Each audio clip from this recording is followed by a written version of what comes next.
Karena tidak ada dalam kamus. Ini asbabun nuzulnya. Ini kenapa dikasih nama Gustevi? Karena di tepi hutan, di tepi sungai, Bapak Ibu. Oke? Bapak Ibu, disinilah saya lahir, Bapak Ibu.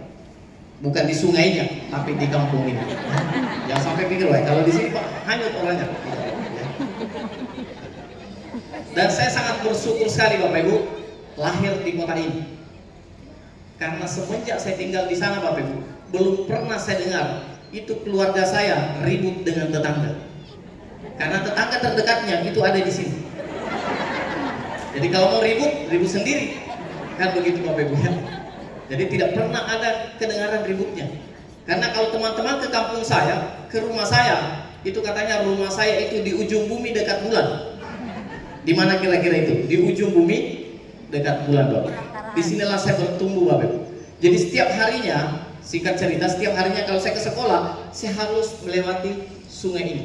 Setiap hari. Jadi pagi-pagi berenang dulu, baru berangkat sekolah. Pulang berenang lagi. Makanya anak saya, Bapak Ibu, itu biasanya kan kalau acara RA, RPT di Makassar itu kan nginap di Kelaro. Itu ambil lagu pas kolam renang. Tapi selama saya nginap di sana belum pernah satu kali pun berenang. Sampai anak saya itu tanya, ayah pintar berenang kan? Saya bilang, nak, ayahmu ini dulu perenang tangguh, perenang gunung di sini. Saya kenapa tidak pernah lagi berenang di hotel? Itu karena sudah bosan, Bapak Ibu. Karena tiap hari, Bapak Ibu, itu minimum 2 kali dalam sehari saya berenang. Sebelum ke sekolah berenang dulu, karena mau tidak mau harus berenang. Pulang sekolah saya harus berenang lagi, Bapak. Nah, di sinilah di kampung saya, di Sinjai, tepatnya di Manimpahoy. Kalau ada orang Sinjai di sini pasti tahu lah namanya Sinjai Tengah. Disitulah saya lahir, Bapak. Di situ saya dibesarkan, disitulah saya sekolah mulai dari SD. Jadi setiap harinya kalau saya berangkat ke sekolah itu harus melewati jalan itu sekitar 2-3 kilo. Itu kira-kiranya, karena saya juga belum pernah ukur sampai sekarang. Dan sampai sekarang juga belum ada patok-patoknya, Bapak Ibu. Jadi saya juga belum tahu pasnya. Tapi katanya sih orang di sana kalau ditanya berapa jauhnya, kira-kira 2 kilo 3 kilo.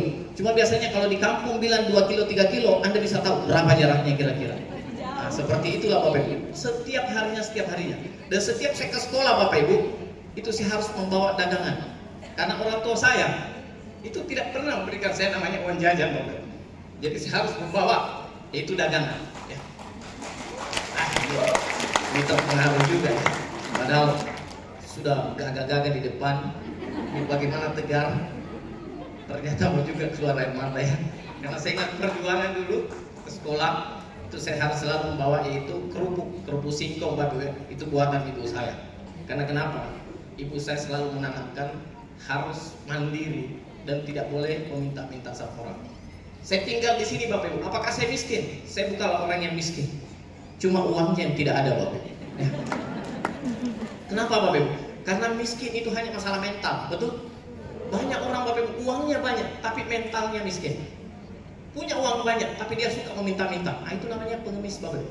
Walaupun tidak punya uang, Bapak Ibu, tapi mentalnya tetap mental kaya. Makanya istri saya dulu, saya ingat sekali, pernah sebentar saya akan ceritakan, di saat terpuruk ada yang menawarkan saya karena rumah saya habis apa semua, ada yang menawarkan untuk beli yang namanya rumah subsidi. Terus istri saya tanya, bagaimana kalau yang namanya rumah subsidi? Saya bilang, mohon maaf, rumah subsidi itu hanya untuk orang yang tidak mampu. Kita bukan orang yang tidak mampu, kita bukan orang yang miskin, cuma uang yang tidak ada saat ini. Lagi-lagi, Bapak, masalah mental. Jadi kalau ada saudaraku di ruangan ini yang selalu minta spill over sama upline-nya, itu bagian dari pengemis, Bapak Ibu ya. Itu di Makassar. Kalau di sini tidak ada. Saya yakin tidak ada kalau di Kendari, Bapak Ibu. Karena kalau di Kendari ini saya tahu orangnya tanggung-tanggung, mandiri, Bapak Ibu ya. Nah, itu yang saya lakukan, Bapak Ibu. Jadi setiap harinya itu yang saya lakukan sampai SMP. Setelah SMA saya hijrah ke kota yang lebih besar lagi, yaitu sekitar 20 kilo. Itu saya lalui, Bapak. Itu setiap hari Sabtu saya harus balik lagi. Hari Senin subuh baru saya berangkat lagi ke sekolah, Bapak. Itu perjuangannya sangat luar biasa. Karena kenapa? Saudara-saudara saya itu rata-rata putus sekolah. Ibu saya dan bapak saya itu tidak punya sekolah.